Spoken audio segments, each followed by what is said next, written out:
नमस्कार, स्वागत है आपका एक बार फिर से। पिछले वीडियो में हमने देखा था कि किस प्रकार से हम मीन निकाल रहे थे और जो स्कैटर्ड यानी कि फैले हुए या बिखरे हुए जो आंकड़े थे उनको हमने किस प्रकार से सारणी के अंदर निरूपित करना सीखा था टैली मार्क्स की सहायता से, मिलान चिन्हों की सहायता से। अब यदि हमें इसी प्रकार से टेबल दे रखी हो लेकिन वहाँ पर एक एक संख्या ही थी, यहाँ पर जो हमारा जो आंकड़े थे वो एक एक ही थे, जैसे कि हमने पिछले बार में गोल पढ़े थे कि फुटबॉल की टीम के द्वारा किए गए गोल की संख्या, तो वो इस प्रकार दे रखा था क्योंकि गोल और कुछ मैच के लिए दे रखा था तो 2 या 3 इतना ही सीमित था। लेकिन यहाँ सीमित नहीं होकर के 100 से लगा करके 200 के बीच की कोई संख्या थी और उसमें भी 12, 14, 8, 6 और ये उनकी बारंबारता बन रही। यदि ये सारी अलग अलग होती तो 12 कॉलम तो केवल इसी के बन जाते, तो टेबल बहुत लंबी हो जाती। तो इससे बचने के लिए हमने क्या किया है, ग्रुपिंग कर दी है, यानी कि समूह बना दिए हैं। और इस प्रकार का जो डाटा होता है उसको हम बोलते हैं ग्रुप डाटा या वर्गीकृत आंकड़े, ठीक है, या हम इसको ग्रुप फ्रीक्वेंसी डिस्ट्रीब्यूशन भी बोलते हैं, ठीक है। हिंदी में बात करें तो वर्गीकृत बारंबारता बंटन बोला जाता है, ठीक है। अब हमें इस प्रकार के डाटा का मीन फाइंड आउट करना है, यानी कि माध्य निकालना है, औसत निकालना है। तो हम कैसे निकालेंगे वो हमें देखना है। तो जो हमने पिछले वीडियो में डायरेक्ट मेथड पढ़ा था वही मेथड यहाँ पर हम काम में लेंगे। लेकिन डायरेक्ट मेथड में हमें क्या कर रहे थे हम कि FI यानी कि बारंबारता और हमारा जो ये X था यानी कि जो आंकड़े आपको दे रखे थे उन दोनों का हम गुणा कर रहे थे, उन दोनों का हम क्या कर रहे थे, गुणा कर रहे थे। लेकिन यहाँ पर आप देखिए यहाँ ये ग्रुप में दे रखा है इस प्रकार से, ठीक है। तो जब इस प्रकार से ग्रुप में दे रखा है तो X कहाँ है हमारा, X होगा तो हम बारंबारता यानी कि F से उसको मल्टीप्लाई कर देंगे। ये हमारा FI है। कभी कभी आपको कर्मचारियों की संख्या नहीं लिख करके डायरेक्ट FI दे देता है और यहाँ पर सिर्फ क्लास लिखा होता है या ग्रुप लिखा होता है, ये क्लास कहलाते हैं, इसको हम क्लास बोलते हैं। ये जो ग्रुप है इनको हम क्लास बोलते हैं। ये जो छोटी वाली संख्या है सभी ग्रुप की, इसको हम बोलते हैं लोअर लिमिट। क्या बोलते हैं हम, लोअर लिमिट। लोअर लिमिट का मतलब हो गया निम्न सीमा, लोअर लिमिट यानी कि निम्न सीमा। और इसको हम बोलते हैं अपर लिमिट यानी कि उच्च सीमा, उच्च सीमा, ठीक है। बड़ी सीमा और छोटी सीमा, ये लोअर लिमिट और अपर लिमिट हो गई। और इन दोनों का डिफरेंस यानी कि जो अंतर होता है उसे हम बोलते हैं क्लास साइज। क्या बोलते हैं, क्लास साइज, या हम कह सकते हैं क्लास विड्थ, ठीक है। हिंदी में बोले तो वर्ग माप, हिंदी में बोले तो वर्ग माप कहते हैं हम, ठीक है। किसको, निम्न सीमा और उच्च सीमा का अंतर जो होता है वो उस वर्ग का माप कहलाता है या उस क्लास की साइज कहलाती है, इसका उस क्लास की विड्थ कहलाती है, या हम वर्ग चौड़ाई भी बोलते हैं, ठीक है। तो जब हमें XI पता नहीं है तो हम XI को फाइंड आउट कर लेंगे। यदि हमें XI मिल जाएगा तो हम डायरेक्ट मेथड डायरेक्ट यूज कर सकते हैं, sigma FI XI upon sigma FI। अच्छा, इसका जो योग होगा उसको हमने बोला था पिछले भी वीडियो में कि N यानी कि टोटल नंबर ऑफ ऑब्जर्वेशन, या हम इसको सिग्मा FI लिख सकते हैं। सिग्मा का मतलब होता है योग और FI मतलब सभी बारंबारताएं, F1, F2, F3, और उसको हमने जनरली I से रिप्रेजेंट कर दिया है 1, 2, 3 को। यहाँ I जो है वो कितना है, देखिए 1, 2, 3, 4, 5 है, तो मैं यहाँ लिखूंगा I इक्वल्स टू 1, 2, 5, ठीक है। जनरली लिखना चाहिए, नहीं भी लिखते हैं तो चल जाता है, ठीक है, क्योंकि हमें यहाँ दिख रहा है हम इसके नीचे लिख रहे हैं तो इसलिए। तो हमने इन सबको ऐड कर लिया। देखिए 12 और 8 20 हो गए, 20 और ये भी 20 बन रहे हैं। देखो 14 और 6 20 और 20 40 और 10 ये हो गए कितने, 50 हो गए। यानी कि टोटल नंबर ऑफ वर्कर्स जो है, कुल कर्मचारी जो है वो कितने हैं, 50 हैं, जिनका हमें दैनिक वेतन दे रखा है। और यहाँ रुपीज लिख रखा है, इसका मतलब कि ये हमें रुपयों में दे रखा है कि हर एक कर्मचारी का रोज का इनकम यानी प्रत्येक दिन वो कितना वेतन प्राप्त करता है वो हमें दे रखा है, ठीक है। अब हमें ये XI फाइंड आउट करना है। तो देखिए 100 से लगा करके 120 तक कुछ भी हो सकता है इन 12 जनों का वेतन। तो जब मैंने इस क्लास को स्टार्ट किया था, यानी कि ये वाला चैप्टर जब मैंने स्टार्ट किया था, तो मैंने आपको मीन, मोड और मीडियन जो है उसकी बेसिक डेफिनेशंस बताई थी, उनके यूजेस क्या हैं वो बताया था, और इनका अर्थ क्या होता है वो भी मैंने आपको बताया। तो वहाँ पर हमने एक चीज़ नोट किया था, मैंने आपको बताया था कि मीन जो होता है औसत होता है। इसका मतलब ये होता है कि अगर मैं इक्वली डिस्ट्रीब्यूट करना चाहूँ तो वो कितना आएगा, ठीक है। सब में अगर बराबर बांटा जाए, लगभग देखा जाए कि सबके पास कितना है, तो इस प्रकार की जो क्वांटिटी होती है उसको हम मीन बोलते हैं। तो यहाँ पर भी 100 से 120 के बीच में कुछ भी हो सकता है इन 12 जनों का वेतन। तो हम इसको जब हम ऐसा बोलें कि लगभग या औसतन कितना वेतन है, तो हम कैसे कह सकते हैं इन दोनों का अगर मैं मीन निकाल लूँ, इन दोनों का अगर मैं मीन निकाल लूँ तो वो हम कह सकते हैं कि लगभग उतना वेतन इन 12 जनों में से सभी का उतना वेतन है। तो यहाँ हम क्या करेंगे, ये 100 और 120 का माध्य निकाल लेंगे, यानी कि मीन निकालेंगे। और मीन कैसे निकालते हैं, sum of numbers upon sum of all the observation upon total numbers. तो यहाँ 2 ही नंबर है, इन दोनों को ऐड करके और उसका हाफ कर देंगे, डिवाइड कर देंगे। यहाँ देखिए, यहाँ सभी क्लास जो है उनकी साइज इक्वल है। देखिए यहाँ 20 का डिफरेंस है, यहाँ भी 20 है, सब में 20 का डिफरेंस है। तो जो आप फर्स्ट वाले का मीन निकालोगे उसमें 20 ऐड होते जाएंगे, क्योंकि सभी में डिफरेंस सेम आ रहा है इसलिए। अगर सेम नहीं होता तो वो अलग होता। और दूसरा यहाँ ये भी ध्यान रखना है कि ये कंटिन्यूअस फ्रीक्वेंसी डिस्ट्रीब्यूशन है। तो ये क्या होता है ये हम आगे की वीडियो में बताएंगे आपको, ठीक है। जनरल वीडियो जो मैं निकालूंगा क्लास 6 से 8 के लिए उसमें अंदर हो जाता है। 9th और 10th में आप, मुझे उम्मीद है कि आप ये चीज़ जानते होंगे। तो अब ये देखिए, जब मैं 120 और 100 को जोड़ूंगा तो 220 हो जाएंगे, उसका आधा करूंगा क्योंकि डिवाइड बाय 2 होगा। तो यानी कितना आ गया यहाँ पर 110। अब देखिए अगले वाले को, दोनों को मैं जोड़ता हूँ, यानी बीच की संख्या निकल रही है, बिल्कुल मिडलेस्ट वैल्यू जो है वो निकल रही है। और वही हम मान के चल रहे हैं कि लगभग 110 रुपये इन 12 जनों का सभी का वेतन होगा दिल्ली का, ठीक है। तो यहाँ हम देखते हैं ये कितना हो जाएगा 130, यहाँ कितना होगा देखिए 150, 20-20 का अंतर वहाँ था, 20-20 का अंतर यहाँ हो रहा है, ठीक है। 170 हो गए और ये 190 हो गए। क्या इनको जोड़ लें? नहीं जोड़ना है हमें। क्यों नहीं जोड़ना है? क्योंकि ये एक्सआई है, एक्सआई को हम नहीं जोड़ रहे थे, इन्हें हमें नहीं जोड़ना। हमें क्या चाहिए, राशियों की संख्या, वो तो मिल गई हमें, यानी टोटल नंबर ऑफ ऑब्जर्वेशन हमें मिल गया। अब चाहिए हमें सम ऑफ ऑल द ऑब्जर्वेशन, और वो हमें कैसे पता था कि 12 कितने हैं वो सब जोड़ेंगे, 14 कितने हैं वो सब जोड़ेंगे, और उन सब का जो सम होगा वो हमें देगा क्या, सम ऑफ ऑल द ऑब्जर्वेशन। तो इसका मतलब अब मुझे एफआई और एक्सआई को गुणा कर देना है अगर मैं डायरेक्ट मेथड यूज कर रहा हूँ तो। या आपको क्वेश्चन में पूछा गया है कि फाइंड द मीन और कोई भी मेथड मेंशन नहीं किया हुआ है, तो आपको जो अच्छा लगे वो मेथड आप इस्तेमाल कर सकते हैं। जनरली डायरेक्ट मेथड यूज करते हैं जहां नंबर्स या फिगर्स बहुत ज़्यादा बड़े हो जाते हैं। नंबर्स यहाँ पे, जैसे यहाँ ये देखिए 110 वगैरह है और उनका मल्टीप्लाई हो रहा है, तो नंबर 1000 से क्रॉस हो रहे हैं, 1000 से बाहर जा रहे हैं। तो ऐसी कंडीशन में हम बाकी वाले मेथड्स भी यूज कर सकते हैं, जो हमें इस वीडियो के अंदर हम आगे देखेंगे। अब मुझे इन दोनों का मल्टीप्लाई करना है। 0 एज इट इज आ गया, 11 इंटू 2 22, कैरी हो गया 2, 11 इंटू 1 प्लस 2, ठीक है 132 ये हो गया। इसके बाद में देखिए 14 इंटू 13 और यहाँ 0 हो गया, ठीक है 13 4 जा 52, कैरी हो गया 5, 13 प्लस 5 18, ठीक है 1820 हो गए। अब यहाँ देखिए ये 0 हो गया, 15 8 120, ठीक है।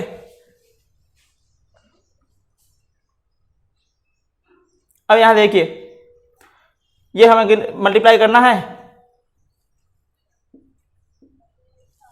ठीक है 17 पंजे 65, सॉरी 17 पंजे 85 और 17 छंग 102। तो ये हो गया। इसका मल्टीप्लाई कर तो बिल्कुल आसान है, एक 0 और पुट कर लेंगे ये हमारे पास में आ गया। अब हमें इन सब का सम करना है, यानी हमें फाइंड आउट क्या करना है, सिग्मा एफ आई एक्स आई, ठीक है। और इन सबको हम जोड़ लेंगे, सबसे पीछे तो 0 ही है, ठीक है। ये देखिए 3 बार 20 है 60 हो गया, 8 और 2 10 और 3 13, 13 और 9 22, 2 हासिल चलेगा 1 2 3 4 5 और 2 7। ये हो गया हमारा 7260, 7260। ये आ गया है राशियों का कुल योग, यानी इतना रुपए 50 व्यक्तियों को रोज के वेतन के रूप में दिए जाते हैं। हमें औसत निकालना है, माध्य निकालना है, लगभग प्रत्येक व्यक्ति को कितना मिलेगा, यही होता है मीन। और हम मेथड कौन सा यूज कर रहे हैं, डायरेक्ट मेथड यूज कर रहे हैं, मीन या माध्य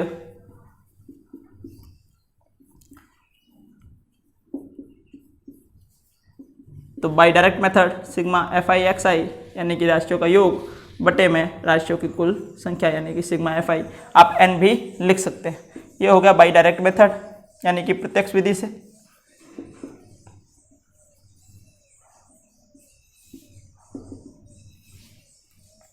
यहाँ रख देते हैं 7260 डिवाइड बाई 50 यानी 50 से हम इसका भाग लगा देते हैं। ये कट गया, यहाँ हम भाग लगा देते हैं, एक बार गया 22 बच गए, 4 बार हो गया फिर 2 बच गया 26, 25, 1 बच गया, 5 दूनी 10, 2 भी लिख सकते हैं, 2 जीरो मैंने इसलिए लिखा 20 पैसे के हिसाब से, ठीक है। तो 145 रुपये 20 पैसे लगभग इनका एवरेज आ रहा है। अब यहाँ मैंने रुपए लिखा है, ये लिखना जरूरी है। अब सबसे लास्ट में एक लाइन आप डाल देंगे कि इस प्रकार से सभी कर्मचारियों का औसत दैनिक वेतन या द डेली मीन वेज, ठीक है, daily main income of the workers is 145 rupees and 20 पैसे या 145.20 रुपीज़, ठीक है, ये हो गया। इसी मेथड को अगर मैं एक्सआई को यूज़ नहीं करता हूँ, यदि मैं एक्सआई को यूज़ नहीं करता हूँ, जैसे कि यहाँ पर मुझे दिख रहा है कि यहाँ ये जो नंबर हैं वो काफ़ी बड़े होते जा रहे हैं, मतलब इतने भी नहीं है, कैलकुलेशन इजी था, लेकिन फिर भी अगर यहाँ नंबर 500, 600 इस टाइप से होता, ठीक है, तो वहाँ हम क्या करते, हम इस एक्सआई को यूज़ नहीं लेते, हम उस एक्सआई की जगह यूज़ करते डीआई यूज़ करते। एक और कॉलम आता है इस एक्सआई के जस्ट बाद में, जब उस समय हमें फिर इसकी आवश्यकता नहीं रहती, वहाँ हम यूज़ लेते डीआई, और डीआई का फॉर्मूला होता है एक्सआई माइनस ए, स्मॉल भी लिखा होता है कहीं कहीं और कभी कभी कैपिटल भी आपको मिल जाता है। हम इसका यूज़ करेंगे। ये क्या होता है पहले हम देखते हैं। ये जो ए है इसको बोला जाता है एज्यूम्ड मीन। हिंदी में अगर हम बात करें तो कल्पित माध्य, कल्पित माध्य, हिंदी में अगर हम बोले तो उसको कल्पित माध्य हो। अब देखिए ये जो मैंने डीआई लिया है इसमें हम क्या कर रहे हैं, ए माइनस कर रहे हैं, और ये जो ए जो है वो इस एक्सआई में से किसी भी एक संख्या को आप चुन सकते हैं, 110, 130, 150, 120, 190, किसी को भी आपको जो ठीक लगे। जनरली हम क्या करते हैं, सबसे बीच वाली जो वैल्यू होती है उसको चूज करते हैं। ऐसा क्यों करते हैं, ताकि कुछ राशि जो है वो नेगेटिव आ जाए, कुछ पॉजिटिव हो जाए, और ये बीच वाली जो है वो जीरो हो जाती है जब हम इसको सब्ट्रैक्ट करेंगे एक्सआई में से। एक्सआई का मतलब क्या है, ये सारी वैल्यूज, इसमें से किसी एक वैल्यू को हमने ए मान लिया है और उसको सब में से सब्ट्रैक्ट करना है, तो आधी नेगेटिव हो जाएंगे, आधी पॉजिटिव हो जाएंगे, तो उनका सम जो है ये 7000 नहीं होकर के छोटा हो जाएगा, ठीक है। तो एक तो ये हो जाएगा, तो इसलिए हम ऐसा कर रहे हैं। दूसरा देखिए, हम सब में से सेम राशि माइनस क्यों कर रहे हैं। मीन जो होता है, समझ लीजिए 50 व्यक्ति हैं, इनका भी ये मैंने 145 जो है इसको मैं 150 ले लेता हूँ। अगर 150 इनका डेली मीन वेजेस होता और आपको बोलता कि 50 वर्कर्स हैं, उनका डेली मीन वेज है 150 रुपीज़, सबके वेतन में या सबके डेली इनकम के अंदर 30 रुपीज़ इंक्रीज कर दिया गया, यानी सबको हुई 30 रुपये एक्स्ट्रा मिलने शुरू हो गए किसी दिन से। अब बताइए कि उनका जो नया मीन है वो कितना होगा, नया मीन इनकम जो होगी वो कितनी होगी, नया मास औसत वेतन जो होगा वो कितना होगा। तो देखिए सभी के अंदर 30 जुड़ रहे हैं, इसका मतलब क्या हो गया कि हम 30 कॉमन ले सकते हैं ना, सब में जुड़ रहा है इसका मतलब, और 30 कॉमन ले सकते हैं, इसका मतलब क्या होगा कि हमने जो ये कैलकुलेशन की है इस समेशन में से, सब में से हमने 30 कॉमन ले लिया, डिवाइड करने पर हमें वापस यही मिलेगा, और वो प्लस 30 जो है वो लास्ट में ऐड हो जाएगा। तो इस तरह से क्या होता है कि ये जो 30 है वो 30 है वो डायरेक्ट इसी में ऐड हो जाएगा, यानी हमारा आंसर कितना होगा 180 रुपीज़। तो सभी में से हम अगर समान राशि को जोड़ रहे हैं, सभी में अगर हम समान राशि को घटा रहे हैं, मल्टीप्लाई कर रहे हैं या डिवाइड कर रहे हैं, तो वही सेम चेंज किस में हो जाता है, मीन में हो जाता है, वही सेम चेंज मीन में भी हो जाता है। तो इसीलिए हम क्या कर रहे हैं, यहाँ सब में से सेम राशि को माइनस कर रहे हैं, सेम वैल्यू माइनस कर रहे हैं, और एट लास्ट सबसे लास्ट में हम उसको वापस ऐड कर लेंगे कैलकुलेशन जब कंप्लीट हो जाएगा। तो इस तरह से इसी को ही एक थोड़ा सा अल्टरनेट वे है, इसी को ही थोड़ा सा सिंप्लीफाई करके कोशिश की गई है कि बड़ी कैलकुलेशन को छोटा किया जाए। करते हैं, तो हमें यहाँ डी आई निकालना है, किसकी जगह पर, एक्स आई की जगह पर, तो और एक्स आई तो हमें निकालना ही पड़ेगा, एक्स आई की से ही हमें डी आई मिलेगा। तो हमने यहाँ ए जो है तो वहाँ मेंशन करना है कि ए जो है वो हमने 150 लिया है, ठीक है, ये हमने मेंशन कर दिया है। अब हम करेंगे, इसमें से 150 माइनस होगा, कितना बचेगा देखिए, -40, या -20, ये 0 हो जाएगा, +20 एंड +40।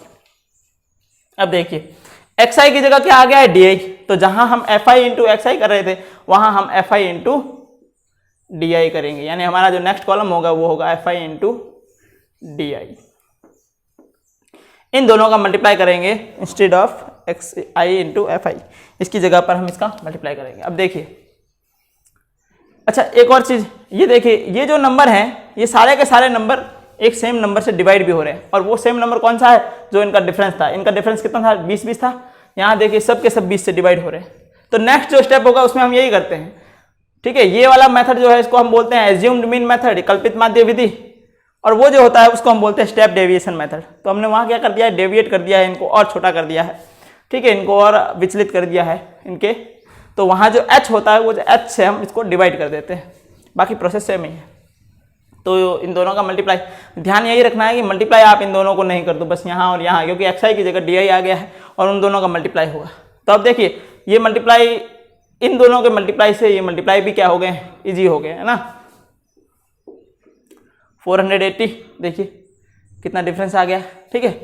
14 × 2 280 ये हो गया, फिर 8 का 0 से तो ये तो 0 ही हो गया, ये हो गया 120, और यहाँ कितना हो गया 400, 40 × 10। अब देखो ये दोनों पॉजिटिव हैं और ये दोनों नेगेटिव है, जब इनको ऐड करोगे तो क्या होगा, सिग्मा fi di हो जाएगा xi की जगह। ये 400 पॉजिटिव है, ये 480 नेगेटिव है, तो 400 पॉजिटिव नेगेटिव कैंसिल हो गया, पीछे माइनस के 80 बच गए, वो -80 फिर यहाँ से सब्ट्रैक्ट हो जाएंगे, यानी यहाँ +40 बच जाएगा, ठीक है ना, वो +40 फिर इसमें से माइनस हो जाएंगे, यानी कि -240। देखिए 240 और ये कितना डिफरेंस आ गया है इसमें। तो ये जो मेथड्स हैं दोनों बाकी वाले डायरेक्ट मेथड का ही एक फॉर्म है, एक रूप है, बस इसका यूज़ ये है कि हम इनको कैलकुलेशन को ईजी करने के लिए यूज़ करते हैं, इनका उपयोग कैलकुलेशन को ईजी करने के लिए करते हैं। तो अब जो मेथड हम यूज़ कर रहे हैं मीन यानी कि माध्य by assumed mean method. Assumed का मतलब होता है कल्पना किया हुआ, माना गया, तो हम इसमें से ही एक को बीच की संख्या को हम ले रहे हैं, वो जो a है उसकी जगह पर कोई भी एक ले सकते हैं, तो इस ये यहीं से नाम आ रहा है इसका एज्यूम्ड मीन मेथड, कल्पित माध्य विधि। फॉर्मूला क्या बन रहा है हमारे पास में, देखिए सिग्मा fi xi की जगह क्या आ गया fi di अपॉन में सिग्मा fi है, और मैंने क्या कहा था जो भी मीन निकलेगा हमने जो सब में से सब्ट्रैक्ट किया है वो वापस ऐड कर देंगे, वापस उसको हम ऐड कर देंगे, यानी a वापस ऐड हो जाएगा, और ये आपका फॉर्मूला बन गया। आप इधर भी लिख सकते हैं उधर भी लिख सकते हैं, कोई फर्क पड़ता नहीं है। चलिए सॉल्व करके देखते हैं कितना आ रहा है। a हमारा 150 है प्लस -240 डिवाइडेड बाई 50, 50 था ना। अब देखिए इसका डिवाइड इन कंपेयर टू पहले वाले की कंपेयर में बहुत ही आसान है, ये नेगेटिव हो जाएगा। 24 5 4 जा 24 बच गया 0.8, ठीक है।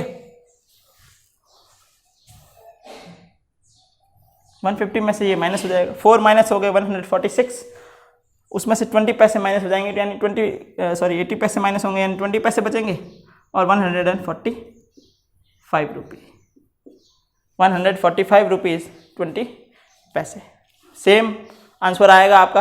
कभी कभी ऐसा हो जाता है कि यहाँ 20 है वहाँ 19 आ जाता है। ऐसा क्यों होता है कि अगर डेसिमल 2 पोजीशन पर एंड नहीं हो रहा है, आगे की और पोजीशन पर चल रहा है, हम जनरली 2 पोजीशन निकालते हैं डेसिमल के बाद में, तो वहाँ पर ऐसा हो जाता है कि वो दोनों के अंदर माइनस डिफरेंस जो है वो यहाँ आता है 100th वाला जो ये डिजिट है उसकी जगह पर, तो वो माइनस डिफरेंस मैंने आपको बताया कि डेसिमल अगर आगे बढ़ रहे हो तो उसके लिए आता है, अदरवाइज वो भी नहीं आता है। अच्छा मैंने आपको ये भी बोला था कि अगर हम इन सबको h यानी कि क्लास साइज जो थी, ये जो आपकी क्लास साइज थी इसको हम h से लिखते हैं, इससे अगर मैं डिवाइड कर दूं इन सबको तो ये और छोटा हो जाएगा। इसका मतलब हम di की जगह क्या यूज ले लेंगे, उसको हम बोलते हैं ui। क्या बोलते हैं, ui, xi minus a upon h। और जनरली ऐसा होता है कि ये डिवाइड हो जाते हैं, ठीक है। यहां हमने क्या लिया है, a ले लिया है 150 और h हमने कितना लिया है 10, जो कि क्लास साइज है, ठीक है। आप यहाँ अगर जगह नहीं है तो आप यहाँ मेंशन कर सकते हैं हियर a इक्वल्स टू, और इस मेथड को हम बोलते हैं step deviation method. Step deviation method Hindi में बात करें तो पद विचलन विधि, ठीक है। इसका मतलब अब हम इस कॉलम को यूज नहीं लेंगे, ना ही इस कॉलम को यूज लेंगे। हाँ, ये अगर आप ओरल कैलकुलेशन नहीं कर सकते हैं तो इसको पहले निकालिए फिर इसको निकालिए, एक स्टेप आपका बढ़ जाएगा। नहीं तो हम डायरेक्ट भी कर सकते हैं कि 150 माइनस हो गया -40 और उसमें से सॉरी ये h जो है वो आपका यहाँ कितना था 20 था, तो हमने 20 डिवाइड किया, कितना बच गया -2 -1 0 1 एंड 2। देखिए नंबर और ज़्यादा छोटे हो गए। अब हम यहाँ क्या करेंगे, ना तो FI XI करना है ना FI DI करना है, तो हमारे पास में अब कौन आ गया, UI आ गया है, तो FI इंटू UI हो जाएगा, ये आपका नेक्स्ट हो जाएगा। तो यहाँ देखिए 2 इंटू 12 -24 सॉरी हाँ -14 ये 0 हो गया, 1 इंटू 6 एंड 2 इंटू 10 20 माइनस हो गया, -4 वो माइनस होंगे, यहाँ 2 वो भी माइनस हो जाएगा, तो sigma FI UI is equals to -12 minus के 12 बचे, सिर्फ माइनस के 12 बचे। कैलकुलेशन और छोटी हो गई है, 240 से भी हम कहाँ आ गए हैं, -12 पर आ गए हैं। देखिए 20 का डिवाइड हो गया, सीधी सी बात है। अब इस मेथड को हम यूज लेंगे। देखो यहाँ हमारे पास में क्या है, UI equals to XI minus A upon H है। अगर मैं वापस XI फाइंड आउट करना चाहता हूँ तो H पहले इधर आएगा मल्टीप्लाई और फिर A इधर आएगा यानी ऐड हो जाएगा, तो हमारे पास में क्या आ जाएगा XI। तो इसका मतलब पहले H मल्टीप्लाई होगा और बाद में A ऐड होगा। यही प्रोसेस हम यहाँ पर यूज लेंगे जब हम क्या निकाल रहे हैं, कौन से मेथड से, स्टेप डेविएशन मेथड। कौन से मेथड से, स्टेप डेविएशन मेथड से। अब देखिए बाय स्टेप डेविएशन मेथड, ये तीनों मेथड सेम ही है, बस कैलकुलेशन को इजी करने के लिए किया है। बाकी वाले दोनों मेथड में ज़्यादा डिफरेंस भी नहीं है, फर्स्ट वाले में और इनमें थोड़ा सा डिफरेंस है कैलकुलेशन के अंदर। अब देखिए यहाँ क्या हो जाएगा, मैंने कहा आपको सबसे लास्ट में हम A ऐड करेंगे और क्या करेंगे, सिग्मा FI XI की जगह सिग्मा FI UI हो गया है, अपॉन में सिग्मा FI है और मल्टीप्लाई होगा किससे, H से मल्टीप्लाई होगा और एट लास्ट हम सबसे लास्ट में क्या कर देंगे, A को ऐड कर लेंगे। A कितना है 150 प्लस ये -12 अपॉन 50 इंटू 20 हो गया। अब देखो ये 0 से 0 कैंसिल हो गया, ये वापस वही आ जाएगा -24। ठीक है, तो आप यहाँ डिवाइड पहले कर सकते हैं या इनको मल्टीप्लाई करके फिर डिवाइड कर सकते हैं, एक ही बात है। लेकिन हाँ इससे पहले वाले मेथड में जैसे ये था 150 प्लस -240 अपॉन 50 है, यहाँ आप एलसीएम लेकर के इनको ऐड मत करना, क्योंकि आप ऐड करेंगे तो फिर तो वो डायरेक्ट मेथड वैसा का वैसा रह गया। तो हम कैलकुलेशन जो सॉर्ट करना चाह रहे थे वो वापस आप उतना ही कर लोगे, इसको फिर बड़ी नंबर आ जाएंगे, फिर उसमें डिवाइड करना, तो सेम प्रोसेस रह जाएगा। तो इससे अच्छा है कि हम उससे बचने के लिए ये जो पोर्शन है इसको पहले पूरा सॉल्व कर देंगे और एट लास्ट सबसे लास्ट में हम इसको ऐड कर लेंगे। ठीक है, तो 150 प्लस ये डिवाइड कर लूँ मैं, ठीक है, 5 to the 10 0.4 2.4 इंटू 2 मल्टीप्लाई होंगे कितना हो जाएगा 4.8 24 इंटू 2 150 माइनस 4.8 वापस देखिए वही आंसर आ गया हमारा। 4 माइनस होंगे 46.2 8 माइनस होगा 0.2 बच जाएगा हमारे पास में और 45 हो जाएगा 145.2। सेम ही आंसर आना है। थोड़ा सा चेंजेस कब होता है, जब मैंने आपको बताया कि 2 डेसिमल तक वो एंड नहीं हो रहा हो तो आगे चला जाता है इस तरह से।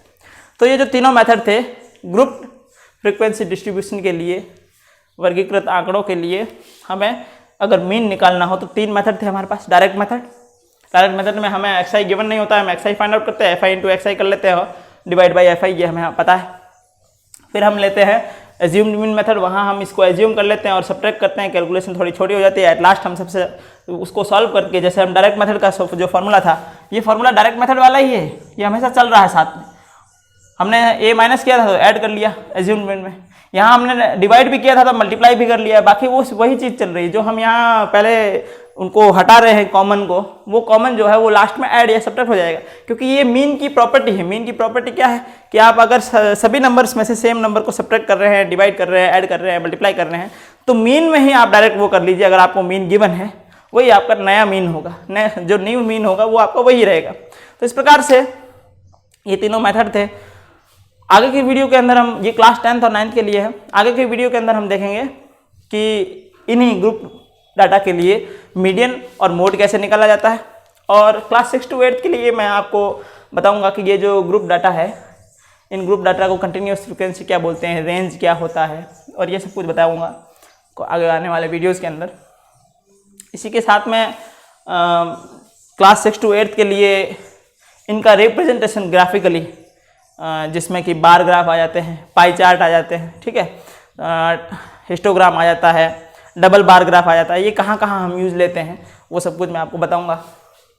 क्लास 9th और 10th में अगर आप NCERT के विद्यार्थी यानी कि CBSE के स्टूडेंट हैं तो वहाँ भी इसका ग्राफ है, दे रखा है, ठीक है, हिस्टोग्राम, और ये 9th में भी दे रखे हैं, और एक पॉलीगॉन ग्राफ भी दे रखा है, वो आपको 8th में भी मिलेगा और 10th में भी है, 9th में भी है।